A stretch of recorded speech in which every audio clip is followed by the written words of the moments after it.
En este episodio del Lo Inédito sobre los Evangelios podcast, comentamos el Evangelio del 14º domingo del tiempo ordinario. Dios se revela a los pequeños. ¿Y qué significa? Venid a mí que soy manso y humilde de corazón. En la sección espiritualidad, el protagonismo excesivo y cómo nos impide conocer a Dios. Todo eso y mucho más en este nuevo episodio del Lo Inédito sobre los Evangelios podcast.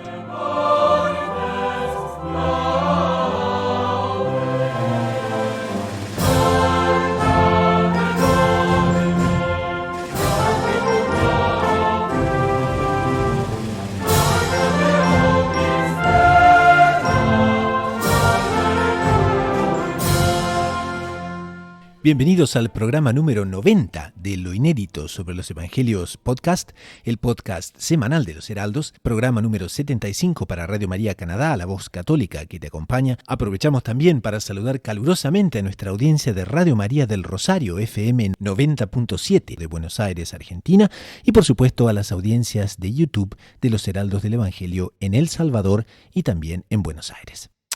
Como ustedes saben, para los que están también uniéndose al programa, para los que han comenzado a escucharlo, este es un espacio donde heraldos del Evangelio de muchos rincones del globo se reúnen para compartir los comentarios luminosísimos que Monseñor Joan Cladías hace de los Evangelios que están plasmados en su obra Lo Inédito sobre los Evangelios, que da nombre al programa, y que son 7 volúmenes donde el fundador de los Heraldos comenta los evangelios dominicales de todos los ciclos litúrgicos. También este es un espacio donde comentamos noticias de lo que aconteció en la iglesia y en el mundo, respondemos preguntas de los oyentes y por supuesto tratamos de temas de espiritualidad que nos podrán enriquecer en el día a día. El evangelio de hoy es un evangelio centralísimo porque nos va a dar dónde está el termómetro de nuestra paz interior. En este evangelio nuestro Señor nos invita a tomar su yugo porque su carga es leve y al mismo tiempo a buscar refugio en él. Y vamos también a desarmar del punto de vista de la buena psicología católica qué es el falso conocimiento, en qué consiste ser pequeños ante los ojos de Jesús, y también vamos a hablar sobre la humildad de Nuestra Señora y un obstáculo a imitarle que justamente se llama protagonismo excesivo. Entonces vamos a desarmar todas esas temáticas y para hacerlo hoy tenemos 2 panelistas integrantes habituales del programa, que son el hermano Gerardo Reyes de los Heraldos del Evangelio, el doctor Saúl Castiblanco. Les comento que el hermano Gerardo es un heraldo del Evangelio que es catequista y misionero en El Salvador y pueden encontrarlo en YouTube, Heraldos del Salvador, donde van a encontrar realmente palestras y conferencias muy pero muy interesantes por el hermano Gerardo. El doctor Saúl Castiblanco es psicólogo, es editor de la agencia de noticias Gaudium Press, edición hispana, es bachiller en ciencias religiosas por la Pontificia Universidad Santo Tomás de Aquino de Roma, el Angelicum, y por la DOMUNI, Universidad Internacional de los Dominicanos con sede en Toulouse, Francia. El hermano Gerardo nos atiende desde El Salvador, el doctor Saúl Castiblanco nos atiende desde Bogotá y nos reunimos justamente en este programa para tratar el Evangelio del 14º domingo del tiempo ordinario. Domingo 5 de julio del 2020 y es el Evangelio según San Mateo capítulo 11 versículos 25 al 30. En aquel tiempo tomó la palabra Jesús y dijo: Te doy gracias, Padre, Señor del cielo y de la tierra, porque has escondido estas cosas a los sabios y entendidos y se las has revelado a los pequeños. Sí, Padre, así te ha parecido bien. Todo me ha sido entregado por mi Padre, y nadie conoce al Hijo más que el Padre, y nadie conoce al Padre sino el Hijo, y aquel a quien el Hijo se lo quiera revelar. Venid a mí, todos los que estáis cansados y agobiados, y yo os aliviaré. Tomad mi yugo sobre vosotros, y aprended de mí, que soy manso y humilde de corazón, y encontraréis descanso para vuestras almas, porque mi yugo es llevadero y mi carga ligera. Una vez leído el Evangelio, vemos que es un Evangelio que aquí Monseñor Joan Clark quiere subrayar con un título muy sugestivo y le llama de la alegría de los humildes. Ahora, claro, nuestro Señor habla sobre 2 tipos de persona y sería bueno situar a la audiencia en eso, porque aparte de agradecer a Dios Padre, porque ha escondido estas cosas, dice nuestro Señor, a los sabios y entendidos y se las ha revelado a los pequeños. Y me gustaría volver esta pregunta más hacia el panel y comentarle un poquito a la audiencia entonces quiénes son los sabios y entendidos, de un lado, y por otro lado, quiénes son los pequeños, a qué se refiere nuestro Señor. Nos salimos un poco del contexto del Evangelio tradicionalmente comentado, pero que el comentario de Monseñor justamente lanza mucha luz sobre esos dos campos y ciertamente nos vamos a identificar por defecto o por virtudes, en fin, eso se verá, con los sabios y entendidos o con los pequeños. Entonces, para hacer aplicaciones a la vida personal, creo que es una temática muy pero muy buena. Entonces, ¿qué les parece? Los sabios y entendidos, ¿quiénes vienen a ser? Tanto en ese evangelio cuanto hoy en día. Sabios y entendidos. Realmente es enteramente lícito para cualquier persona buscar la sabiduría, buscar la erudición incluso. Tanto más que este mundo, imagínense lo que sería, por ejemplo, la medicina sin personas que se dedicaran a estudiarla profundamente.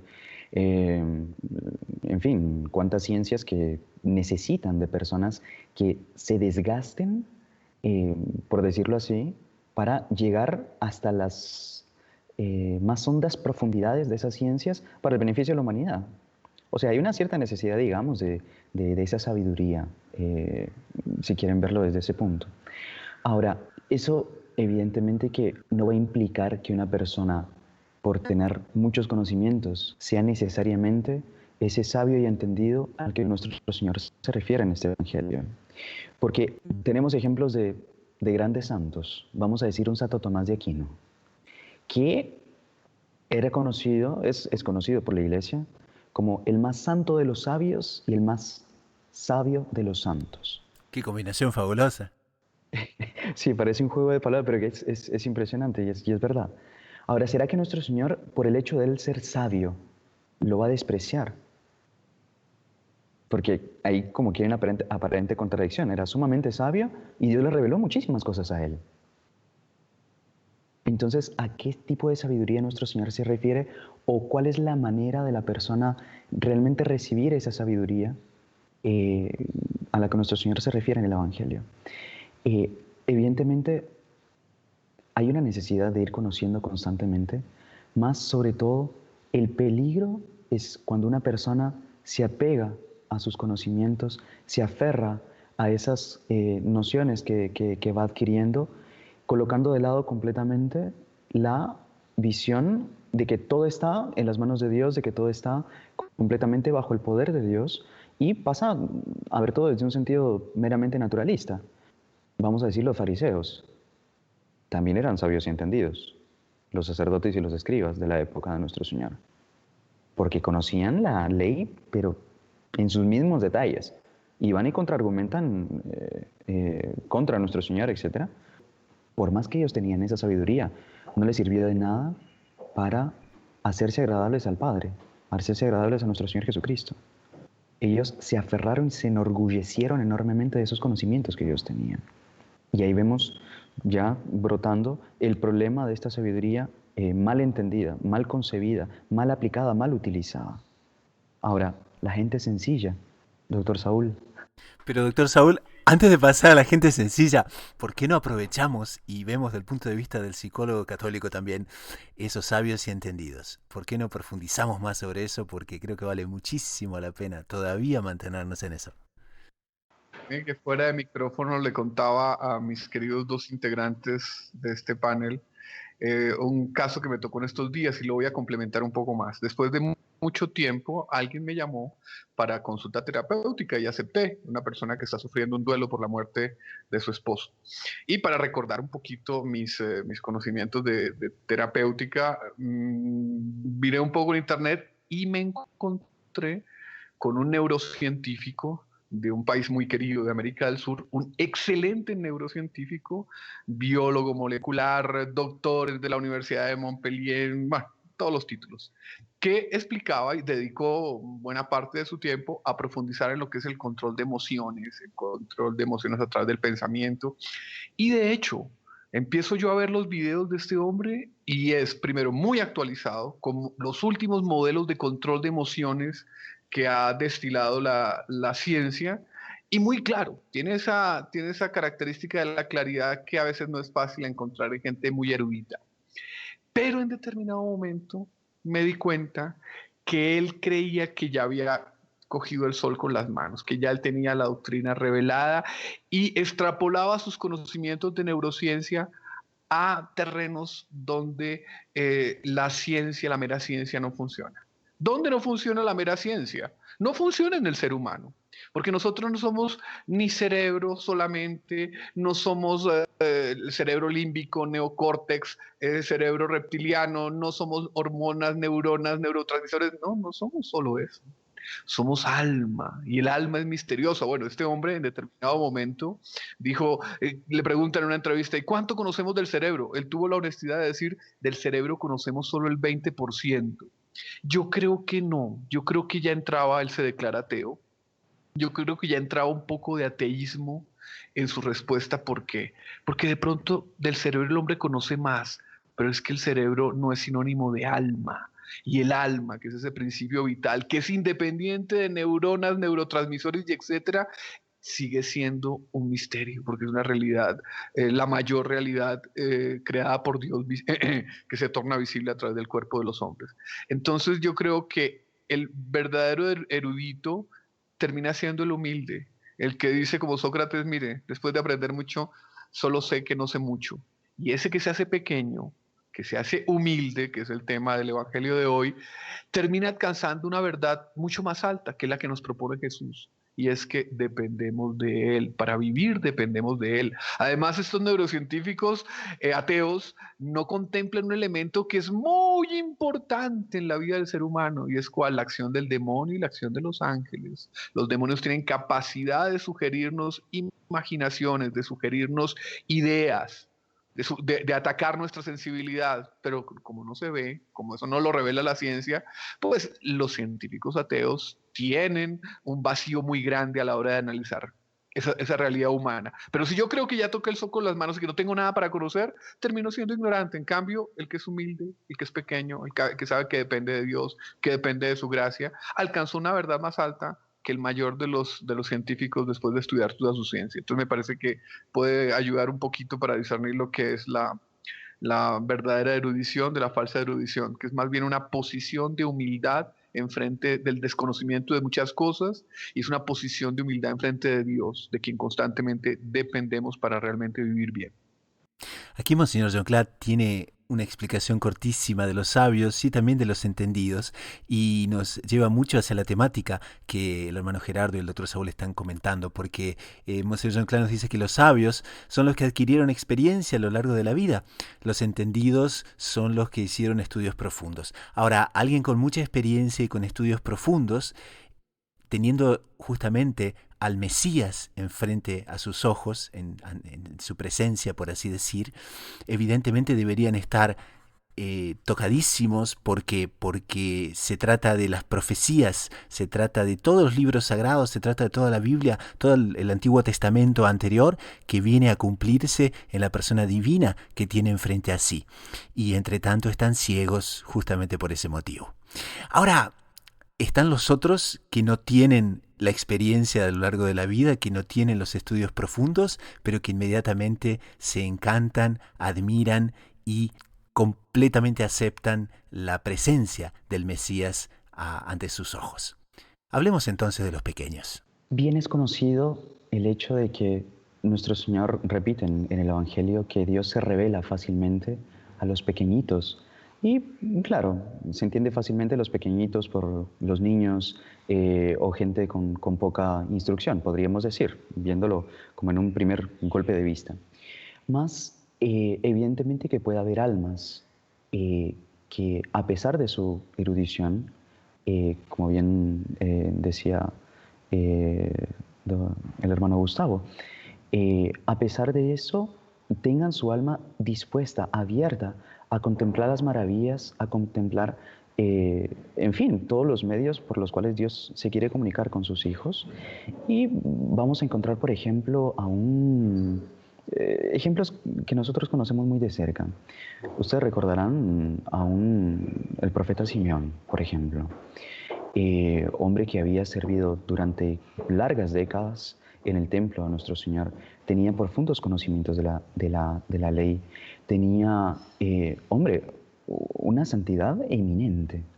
Sin embargo, este gran monumento, que era el profeta Simeón, en la hora en que llega un tierno niño, un bebé, al templo, él sabe reconocer en él el Mesías prometido y dobla sus rodillas delante de una criaturita que ni siquiera sabe hablar.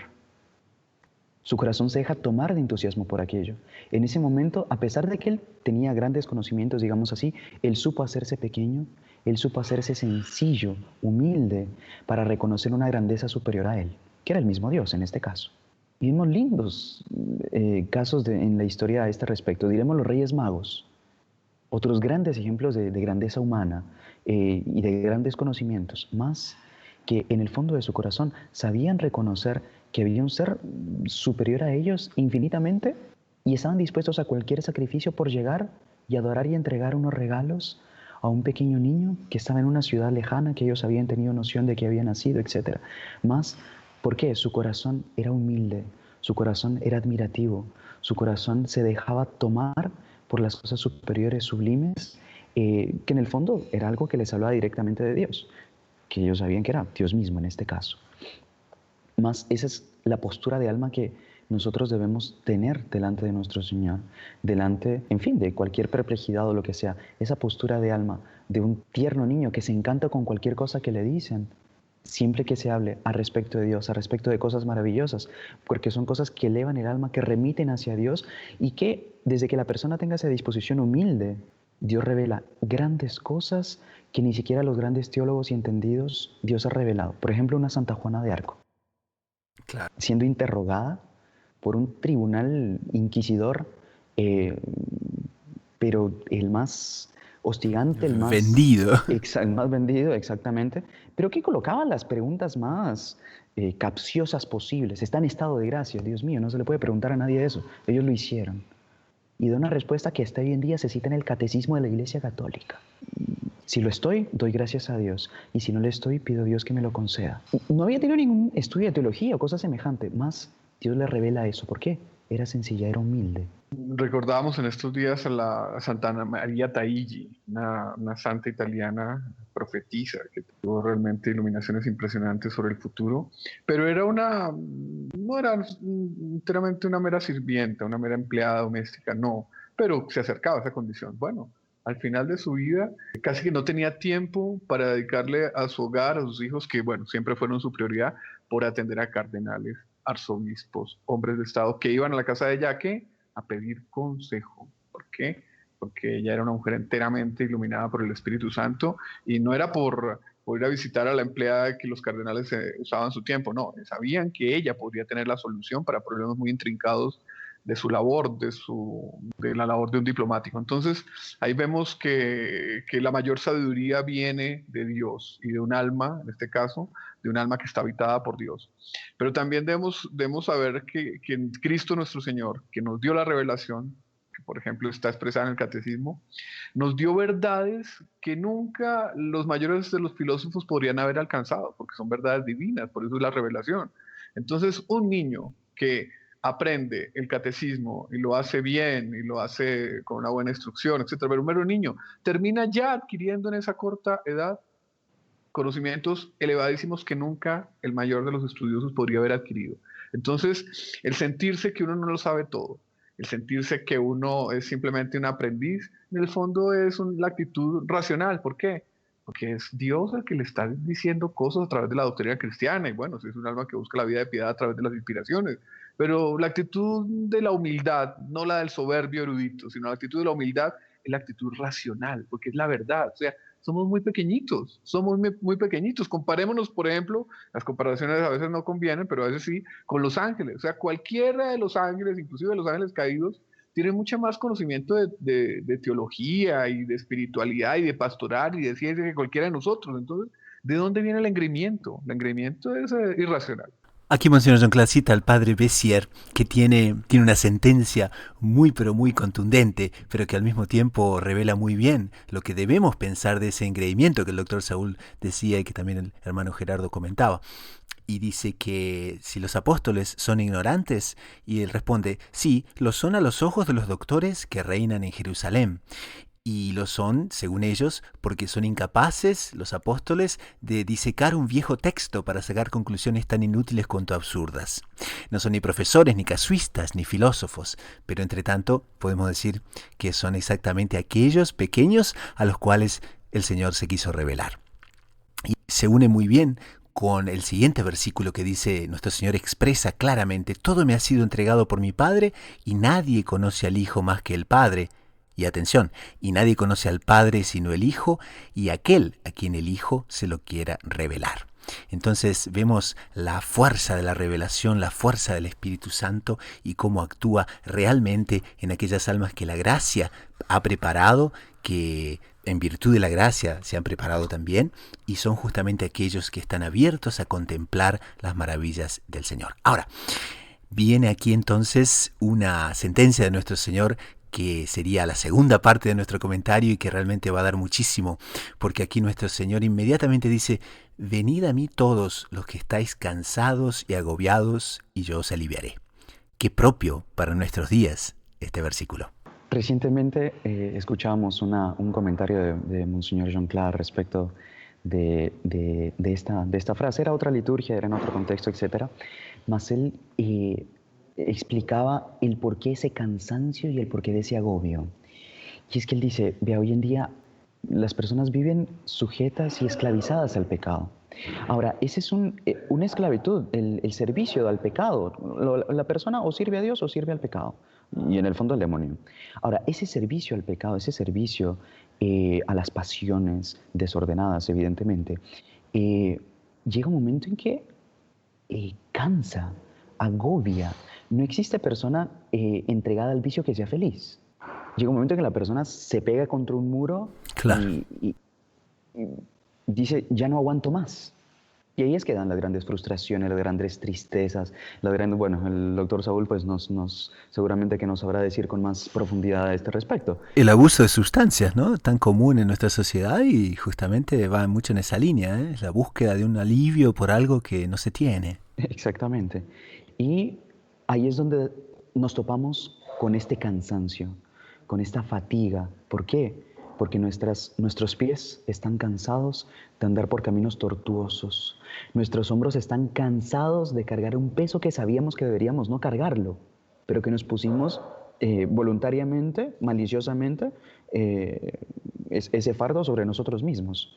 Ahora, ese fardo del pecado, ese fardo del vicio, de las malas tendencias, de las malas inclinaciones, ¿cuál es la solución? Estoy cansado, estoy hastiado, estoy harto, si quieren poner así. ¿Dónde encuentro el reposo? Venid a mí todos los que estáis cansados y agobiados, que yo os aliviaré. Nuestro Señor es el médico, es el mejor psicólogo, si quieren ponerlo así, que va a saber quitar de nuestras almas todo aquello que nos agobia, que nos cansa, en el único corazón donde vamos a encontrar realmente reposo, que es el reposo de la virtud. Qué frase bonita esa para este mundo, para cada uno de nosotros, evidentemente. Venid a mí, todos los que estáis cansados y agobiados, que somos todos, pero unos más, y yo os aliviaré, ¿no? Yo creo que se podría decir lo contrario de este mundo. Sí, estamos cansados y agobiados, pero yo con mis fuerzas naturales, con mis estudios, con mis técnicas, con mi terapia, con mi neurociencia, con mi relax, con mis spas, con cualquier cosa menos con Dios, yo os aliviaré. Ese es el mensaje de este mundo. Y resulta que no. Resulta que Dios nuestro Señor lo que quiere es que descansemos en Él, porque así Él nos hizo. Él no nos hizo solamente con cerebro límbico, reptiliano y neocortes, no. Con hormonas, neurotransmisores y órganos, no. Él nos hizo con un alma trascendente que está llamada a descansar en Dios, en lo infinito. A nosotros solo nos sacia el infinito. Eso es teología básica, ¿no? Desconocida por la psicología, pero es teología básica. Solo nos sacia el infinito. Eso significa que mientras no estemos en posesión del infinito, que es Dios, no vamos a descansar. Y eso solamente va a ocurrir en el cielo. Entonces, primer presupuesto de doctrina católica que debería aprender la psicología atea. No, aquí siempre vamos a vivir cansados. Solo que unos viven más cansados que otros. ¿Quiénes? Los que no tienen contacto con ese infinito. ¡Ay! ¿Quién tiene contacto con ese infinito? Mire, esa señora que está ahí en la iglesia, viejita, arrugada, pobre y vieja, y que tiene un rosario en la mano enfrente del Santísimo Sacramento y está rezando. ¡Ah! Esa es feliz, señor psicólogo ateo. Complicado. O sea, estamos a veces medio en polos opuestos, ¿cierto? Tal cual. El erudito. El erudito que no, que como bien decía don Gerardo, aquí no estamos hablando en contra de la erudición, no. Estamos hablando en contra de la erudición hinchada, soberbia y atea. Es así, porque es limitada, porque es ignorante, porque no conoce esas realidades que son esenciales al ser humano, como cuáles. Eso que estamos llamados a una felicidad eterna que solo se hace en el infinito y aquí en esta tierra apaga un tanto, sucede en el contacto con el infinito, en la oración, en los sacramentos, en el reconocer que somos débiles, que no tenemos fuerzas para practicar la virtud, que somos, como dice San Luis María Griñón, mejor más hinchados que los sapos, más orgullosos que los pavos reales, más rastreros que las serpientes. Esa es la realidad, esa es una verdad fundamental que el erudito soberbio no quiere reconocer. Él se cree, por el contrario, ¿no? Un sol. Resulta que la viejita que está rezando ahí enfrente ya sabe eso. Tiene esa es la pequeñita que sabe ese secreto del misterio de la vida que no sabe el erudito. Le lleva mucho camino por delante a los eruditos, a nosotros, que con mucha frecuencia somos también nosotros, esos eruditos ateos prácticos que queremos alcanzar la felicidad sin Dios. Y aquí entra tan bien con lo que el otro Saúl decía, ¿no? Porque dice nuestro Señor inmediatamente, tomad mi yugo sobre vosotros y aprended de mí, que soy manso y humilde de corazón, y encontraréis descanso para vuestras almas, porque mi yugo es llevadero y mi carga ligera.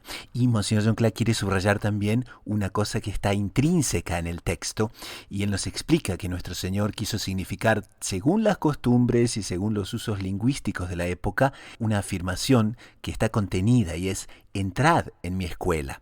Entrad en esa escuela que es una nueva vía de humildad, de mansedumbre, y Él nos atrae entonces a seguir sus pasos. Cosa curiosa, no niega que va a existir un yugo, pero que su yugo es llevadero y su carga es ligera. Es muy lindo, y es que realmente aquí estamos en un valle de lágrimas, viéndolo así, cruda y fríamente. Tal cual. Pero nosotros escogemos bajo qué sombra queremos sufrir y bajo qué sombra vamos a querer apañar. Es decir, una cosa es sufrir fríamente, sirviendo un vicio o algún ser temporal, algún señor temporal, poniendo toda nuestra confianza en este mundo. Igual esa persona va a sufrir con toda su técnica, con toda su ciencia, con todo lo que usted quiere imaginar. Más cuán suave, cuán llevadero, cuán dulce es el yugo, es el sufrimiento, es el dolor. Cuán dulce es el dolor, parecería una contradicción, pero no. Cuán suave, porque el mismo nuestro Señor lo dice, cuán suave es este yugo de aquel que en esta vida sabe colocar su confianza en el Sagrado Corazón de Jesús, en el Inmaculado Corazón de María. ¿Por qué delante de una perplejidad, delante de una problemones que la vida nos presenta, una persona naturalista dirá, ¿qué pasó? La razón fue esta, ya tengo que solucionarlo de tal manera, sí, asá. Veo que las cosas no me salen, se pone nervioso, comienza, etc. Más una persona que tiene puesta su confianza en Dios, inmediatamente va a ver todo según los ojos de Dios. Si esto sucedió, es porque Dios lo permitió, es porque Dios así lo quiere. Yo no entiendo, pero yo sé que Él es infinitamente sabio, que entiende infinitamente más que yo y sabe infinitamente más claramente qué es lo mejor para mi alma. Y por eso estoy tranquilo. Si este es el camino por el que Él me quiere, aunque sea de sufrimiento, yo ando por Él. Más sé que estoy en sus manos y Él es Padre. Y como Padre no me va a meter a una cámara de tortura solo porque sí. Tendrá algún fin, tendrá algún objetivo. Y esa persona acaba teniendo un equilibrio, acaba teniendo una serenidad, acaba teniendo una paz de alma mucho mayor que una persona que busque todas las soluciones en este mundo, evidentemente. Don Gerardo apunta una característica de ese espíritu soberbio y es querer explicarlo todo. En el fondo es, yo tengo la capacidad, decirse, yo tengo la capacidad de entender todo. Y bien lo apuntó don Gerardo, eso es mentira, eso no es cierto, usted es limitado. Y hay cosas que usted no va a comprender nunca por más que estudie, inclusive por más que sea santo. Entonces, ¿cuál es la actitud que hay que tomar? La actitud es esa que acaba de decir don Gerardo, la actitud de la humildad, la actitud de la entrega y la confianza a Dios, particularmente en esos momentos donde me es inexplicable lo que me está ocurriendo, pero que muchas veces después de un tiempo usted lo va a entender a la luz de la visión de Dios y usted va a ver cómo era el camino que Dios le tenía destinado para el mejor bien de su alma. Y también quisiera apuntar otra tristeza del soberbio. El soberbio ya cree que lo sabe todo, ¿cierto? Quiere explicar todo y a veces cree que lo sabe todo. Y resulta que eso lo encierra sobre sí mismo y le impide ver las maravillas que existen en este, que sí es un valle de lágrimas, evidentemente, pero donde también Dios manifiesta sus maravillas, ¿cierto? En una sonrisa inocente, en un colibrí, en un atardecer, en una virtud. O sea, el universo es una escuela de aprendizaje de las maravillas de Dios espectacular, y el soberbio cierra esa visión porque no ve que ya lo sabe todo. No ve que ya tiene explicación para todo. No ve que yo soy fariseo, ya me sé todas las normas de la ley, cómo se consigue, no sé qué. Y no. Y el corazón de ese tipo de personas se va volviendo duro, se va volviendo de piedra. Ese tipo de personas no son. Podrán ser de pronto admiradas por cierta erudición, pero no van a ser seguidas para buscar un trato afable. No. ¿Por qué? Porque al final es la admiración la que nos torna humanos y la que permite que realmente veamos las maravillas ajenas. Entonces, solo inclusive desde ese punto de vista natural, ya la soberbia de la erudición trae la infelicidad al alma. Y mucho más, pues, cuando consideramos lo que hemos considerado, de que corta el canal sobrenatural, corta la relación con Dios, que es de donde nos viene la verdadera iluminación, la verdadera fortaleza, la verdadera ayuda, el verdadero consuelo. Vayamos entonces a la conclusión del primer segmento del programa y podemos hacerlo con las palabras que Monseñor John Cla nos da en su comentario y dice: seamos humildes como el Señor Jesús es la humildad, manso como Él es la mansedumbre. Busquemos en todas las cosas ser santos como Él es la santidad. En la práctica de esas virtudes, a ejemplo del Divino Maestro, encontraremos la paz y la santa alegría para nuestras almas. Hemos evitado hasta ahora tocar un personaje centralísimo en nuestra vida espiritual, y esa es Nuestra Señora. Y la Santísima Virgen, en materia de humildad, ¿cuánto tenemos para decir?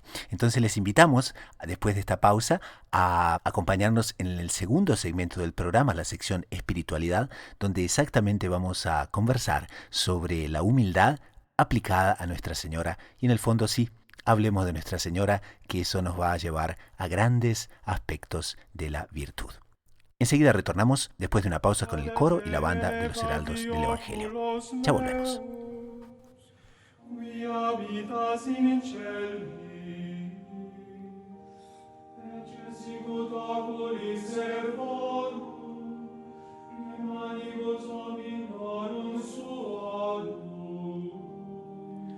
Sicut oculi ancile imanibus Domine sue, ita oculi nostri ad Dominum Deum nostrum donec misereatur nostri. Miserere nostri Domine, miserere nostri, quia multum repleti sumus vexectione, quia multum repleta est anima nostra, opprobrium abundantibus et despectio superbis. Gloria Patri et Filio, et Spiritui Sancto, sicut erat in principio et nunc et semper, et in saecula saeculorum. Amen. Nisi quia Dominus erat in nobis dicat nunc Israel. Nisi quia Dominus erat in nobis. Cum exsurgerent homines in nos, forte vivos deglutis et nos. Cum iasceretur furore orum minus, forsitat aqua absorbuis et nos. Torrentem petransivit anima nostra, forsitam pertransisset anima nostra aqua intolerabile. Benedictus Dominus, qui non dedit nos in captionem delitibus eorum. Anima nostra sicut passere recta est, nellaque ovenantium. Laque us ointritus est,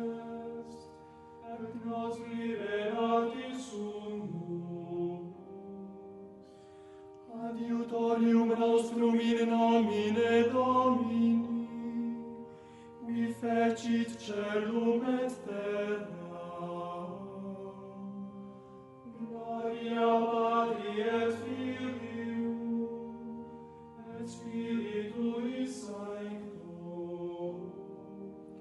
sicut erat in principio et nunc et semper, et in saecula saeculorum. Amen. Qui confidunt in Domino sicut monens non como perditur in eternum qui habitat in Hierusalem. Mortes in circuitu eius, et Dominus in circuitu populi sui, ex hoc nunc et usque in saeculum. Quia non reliquet Dominus circam peccatorum subverso ad Deus forum, ut non excedat minutia di iniquitate manus sua. Bene fac Domine bonis, et rectis corde. Declinantes autem in obligationes aducet Dominus suo piedantibus iniquitatem, pax super Israel. Gloria Patri et Filii et Spiritui Sancto, sicut erat in principio et nunc et semper, et in saecula saeculorum. Amen. In odorem ungmentorum tuorum curribus, adolescentur dilexerunt tenit, et radicavir populo glorificato, et in parte Dei mei hereditas illius, et in plenitudine sanctorum detentio mea. Deo gratias. Pasamos al segundo segmento del programa, que es la sección espiritualidad, donde tratamos temas que van a enriquecer la vida espiritual de la audiencia. Y en la primera parte del programa de hoy conversamos sobre la humildad, sobre cómo nuestro Señor revela a los pequeños aquello que muchas veces la vanidad de los grandes y sabios no les permite contemplar.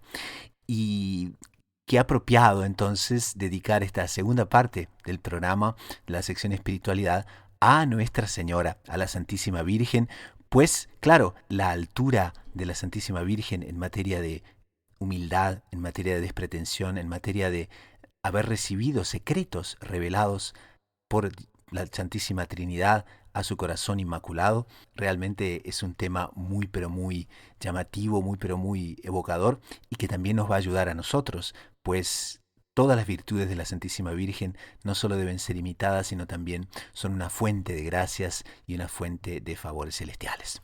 Entonces, doctor Saúl, ¿qué podemos decir, qué no podemos decir, digamos, sobre Nuestra Señora cuando se trata de humildad y sobre todo cuando se trata de conocer los misterios más profundos de la providencia? Como decía San Bernardo de María nunquam satis, o sea, nunca se podrá decir lo suficiente de la Virgen, porque ella es más y más riqueza que cualquier que podamos considerar, y también en el tema de la humildad. Pero la virtud de la humildad es piedra fundamental para construir cualquier vida cristiana, y para construir cualquier santidad, y para construir cualquier virtud, y para vivir. Y en eso la Virgen, como en todas las otras virtudes, excede a cualquier ser humano, ¿no? Ser meramente humano. Nuestra Señora se consideraba realmente esclava, dice la tradición católica, lo cuenta Monseñor Juan Clá en su última obra maravillosa, María Santísima, el paraíso de Dios revelado a los hombres, que ella bueno, desde pequeña su alma enteramente iba hacia Dios, su alma ya iba configurando en ella el Mesías, y su deseo era ser la sirviente de la madre del Mesías. Ella no quería ser madre del Mesías, ella quería simplemente tener un contacto con el Mesías siendo la esclava, de alguna manera, de su madre. Y cuando, cuando el ángel Gabriel, sorpresivamente para ella, le anuncia que ella está destinada a ser la madre de Dios, ella tiene el movimiento propio de la humildad. Es decir, no. Pero también el movimiento propio de la humildad de quien dice, oiga, yo no sé, pero aquí lo que vamos a hacer es cumplir el plan de Dios porque yo soy la esclava de Dios. Echan chila domini. He aquí la esclava del Señor, hágase como Él quiera. Y en ese momento, ella, que ya era un auge de gracia, una plenitud de gracia, Dios le abre más su capacidad para recibir gracia y es más gracia. Pero es más gracia, ¿por qué? Porque en el alma de ella no encontró ningún obstáculo para llenarla de gracia. Porque ¿cuáles son los obstáculos que nosotros para que Dios nos dé la gracia? Nuestra soberbia, nuestra falta de humildad, el creernos realmente algo. Y cuando la persona tiene ese estado de espíritu que lamentablemente pues somos todos en grados menores o mayores y que tenemos que luchar contra eso, pues Dios no nos puede conceder la gracia porque es como que estuviera alimentando nuestra soberbia. Dios nos da un don y en lugar de retribuirlo a Dios, lo atribuimos a nosotros. Entonces Dios, por amor a nuestras propias almas, no puede darnos dones porque serían excusas para mandarnos al infierno. Serían excusas para que nosotros digamos, oiga, pero yo soy un coloso. Resulta que no es usted. Primero, lo que usted tiene naturalmente se lo dio Dios. Y segundo, cuando Dios le manda un don sobrenatural, como el don de consejo, por ejemplo, que le enviaba a Santa María Taigi, a María Taigi, o a todos los dones de todos los santos, que sobre todo eran dones sobrenaturales, la persona orgullosa se los apropia, cree que son de él, de ella, y en eso crece el orgullo y el orgullo se nos lleva al infierno. Entonces Dios tiene que como que retribuir sus dones en la persona orgullosa, tiene que como que recoger sus dones, todas las gracias que le tenía destinadas, las tiene que recoger por amor a la propia persona orgullosa hasta que esa persona no abandone el orgullo. En la Virgen, Nuestra Señora, no había ninguno de esos impedimentos. Ella sabía que todo era de Dios, ella vivía para Dios, vivía en la contemplación de Dios y cualquier cosa que ella sintiera de buena en sí misma la reportaba enseguida a Dios. Y entonces vemos el ejemplo perfecto de cómo la humildad generó la grandeza. La humildad permitió la acción de Dios que creó lo gigantesco, lo sublime, el auge de la creación. Después del Dios humanado se llama María Santísima. En él y en ella está en el eje de la creación. Pero en el caso de Nuestra Señora, ¿dónde partió todo? Partió de la humildad. Ahora, doctor Saúl, hay un aspecto también que, claro, hablamos de humildad, hablamos de vanagloria, pero a veces son palabras demasiado grandes o demasiado amplias y muchas veces necesitamos como que focalizarlas en nuestra vida cotidiana, ¿no? Y uno podría decir que la vanidad muchas veces se manifiesta en todos nosotros como un exceso de protagonismo. Entonces, pareciera ser que todo lo que ocurre está en relación a nosotros. Pareciera ser que el universo gira en torno a nosotros. Pareciera ser que todos los fenómenos se dan con nosotros en el centro porque sufrimos de un protagonismo excesivo. Y ese protagonismo puede manifestarse de maneras muy tediosas, a tal punto que la gente se queja, no, fulano no se puede vivir con esta persona porque se lo pasa hablando de sí. ¿Y qué es? Es justamente una manifestación del excesivo protagonismo. Entonces, en esa materia, doctor Saúl, el protagonismo. Deberíamos ciertamente, ya que estamos hablando de humildad, ya que estamos hablando de la escuela de humildad de nuestro Señor, deberíamos entonces encontrar una manera de encontrar un antídoto para ese protagonismo, o por el contrario, de encontrar quizás una fuente que nos lleve, que nos conecte con lo contrario que es Nuestra Señora. Don Gustavo desciende al terreno que hay que descender, que es el terreno de lo concreto, de nuestra vida cotidiana. ¿Cómo practicamos la humildad en nuestra vida cotidiana?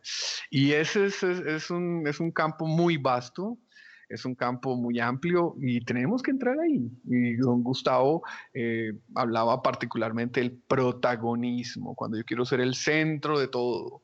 Bueno, yo creo, don Gustavo, que ya ese protagonismo refleja una actitud previa, no humilde, evidentemente, y yo diría no contemplativa, porque el protagonista es el que encuentra la felicidad de su vida, el placer de su vida en ser el centro de todo. ¿cierto? Entonces el centro de la conversación, el centro del destaque, el centro del éxito, el centro... Y esa vida es un infierno. Lo primero que hay que decir es que esa vida es un infierno. ¿Por qué? Porque uno a veces será destacado en unos campos, pero nunca lo será en todo. Y entonces querer siempre ser el primero en todo es mentiroso y exige un esfuerzo psicológico brutal que termina destrozando a la persona. Entonces ya es una actitud absurda, ¿no? Pero como decíamos, revela una actitud no contemplativa, porque el contemplativo, el admirativo, él encuentra la felicidad en ver las maravillas que hay fuera de sí. Es una cosa maravillosa, vivir así es maravilloso. ¿Por qué? Porque ya no es la persona haciendo un esfuerzo sobrehumano para mostrar inclusive a veces lo que no se es, sino es haciendo un esfuerzo tranquilo y pacífico para deleitarse con las verdaderas maravillas que constantemente nos circundan, inclusive en una cárcel, inclusive en la peor situación que nos encontremos. ¿Por qué? Porque usted está prisionero en una celda y de pronto usted aparece el guardia, que no es propiamente un gentleman, sino que es un tipo tosco, imaginémoslo así, es un tipo medio huraño, pero alguna cualidad debe tener. Alguna cualidad debe tener. Yo me acuerdo una vez, don Gustavo, al doctor Plinio Correa de Oliveira, eh, eh, haciendo elogio de cualidades que él veía con su discernimiento de los espíritus en el mayor narcotraficante de toda la historia, que era Pablo Escobar.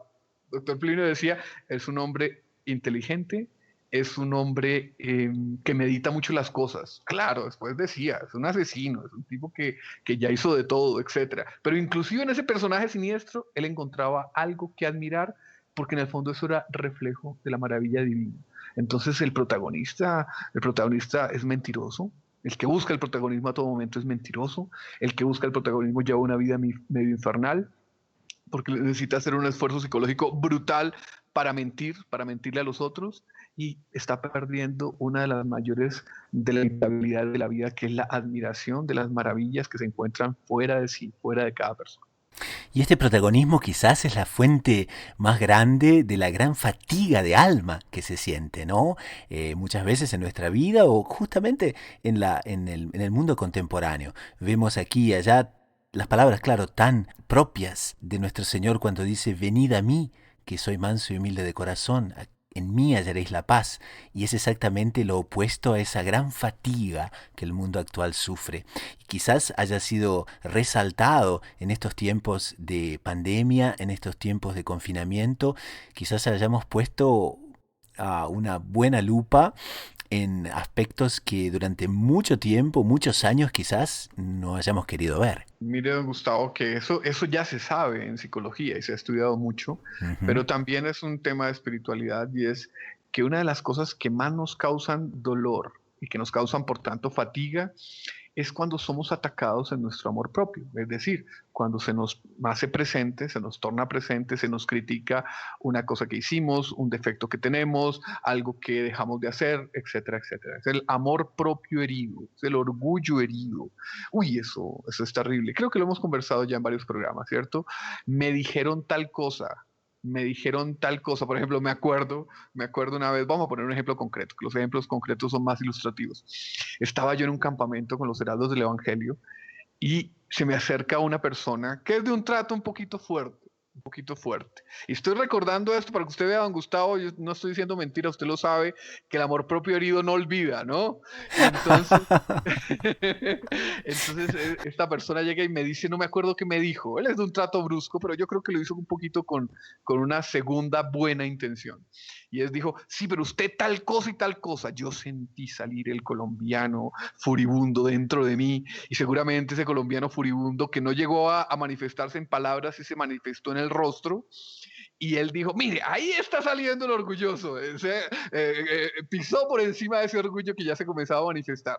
Ahí está saliendo el orgulloso, ahí está saliendo ese diablo que tiene adentro, me decía. Qué Y, directo. y, no, es brutal. Y él, usted lo conoce, él se caracteriza también por ser especialmente franco y a veces no muy sutil. Pero yo después pensaba, oiga, ¿y si usted aceptase que lo que él estaba diciendo era verdad, usted no quedaría más tranquilo? Si usted aceptase que usted no es Dios, que usted no es perfecto, que usted no habría quedado en ese momento más tranquilo. Y si hoy en día, cuando alguien lo critica, esa crítica encuentra en su espíritu la premisa de que usted no es perfecto, que usted es orgulloso, que usted es vanidoso, y casi que recorra todos los 7 vicios capitales y usted verá que encuentra eso dentro de su alma. Si usted acepta eso, ya no tendrá una cierta paz de corazón cuando le lleguen, porque todos los días nos llegan las críticas, las acusaciones, a veces injustas, cierto, eso es verdad, pero a veces justas. Usted no tendría esa paz. El amor propio herido, no bien manejado, es fuente de angustia, es fuente de resentimiento, es fuente de odio, ¿no? ¿Cuántos duelos registra la historia por la honra manchada de otra persona que quiero vengar en un duelo a muerte? La historia está llena de esos casos, ¿no? Pero resulta que no, que el humilde es tranquilo, que el humilde tiene paz, que el humilde reconoce, que el humilde sabe admirar, que el humilde sabe pedir a Dios, que el humilde sabe vivir, sabe vivir. Son 2 polos opuestos, una la actitud del mundo y otra la actitud de los pequeños, de los humildes, que evidentemente en un momento determinado, por ejemplo, ante una acusación injusta que tenga, por ejemplo, consecuencias civiles o consecuencias penales, pues hay que reaccionar. Pero hay que reaccionar desde esa paz de alma, de quien se sabe pequeño, se sabe necesitado, que cuando hay que restaurar la justicia, evidentemente hay que restaurarla, pero sobre todo por amor de Dios, no por amor de sí mismos, porque somos muy poquita cosa. Y lo que somos dependemos de Dios y tenemos que agradecerlo a Dios.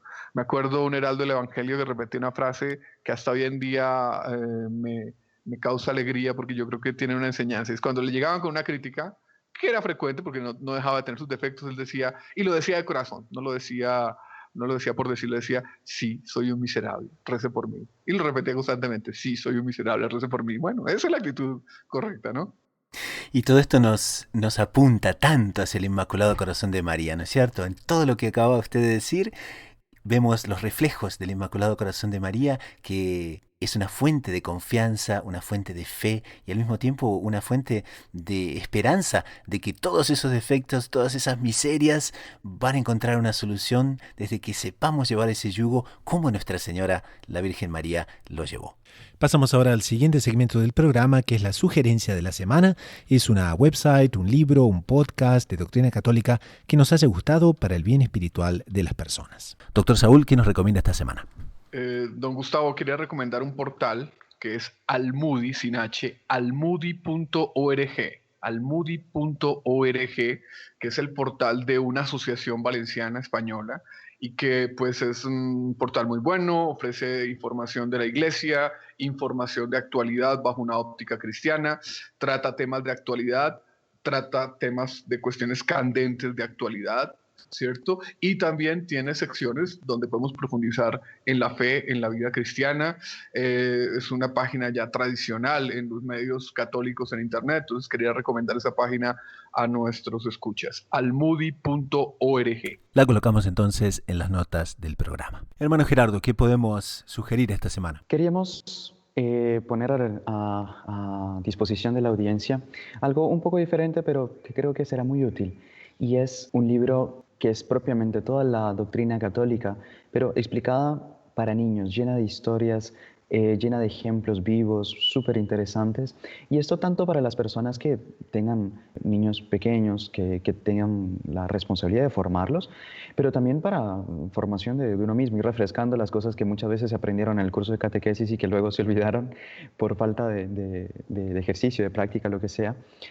Aquí hay un resumen muy interesante, muy accesible, de toda la doctrina, ilustrada vivamente por muchísimos ejemplos. Es La Doctrina de Nuestro Señor Jesucristo, de la editorial Luis Vives. La colocaremos también aquí en la descripción, ¿no, don Gustavo? Perfectamente. Y a quien les habla también le gustaría recomendar una website que ya hemos recomendado varias veces, pero queríamos llamar la atención de nuestra audiencia, y es reflexionando.org. Es una website que tiene artículos de actualidad, permanentemente están refrescando todas las materias que publican y realmente queremos recomendarla a la audiencia, reflexionando.org. Y con esto, en nombre del equipo de producción y de quien les habla, el hermano Gustavo de los Heraldos, nos despedimos hasta dentro de una semana. Así que a rezar mucho, a perseverar con confianza, con los ojos en la Eucaristía y en María Santísima, a la búsqueda incansable de descubrir siempre más lo inédito sobre los Evangelios.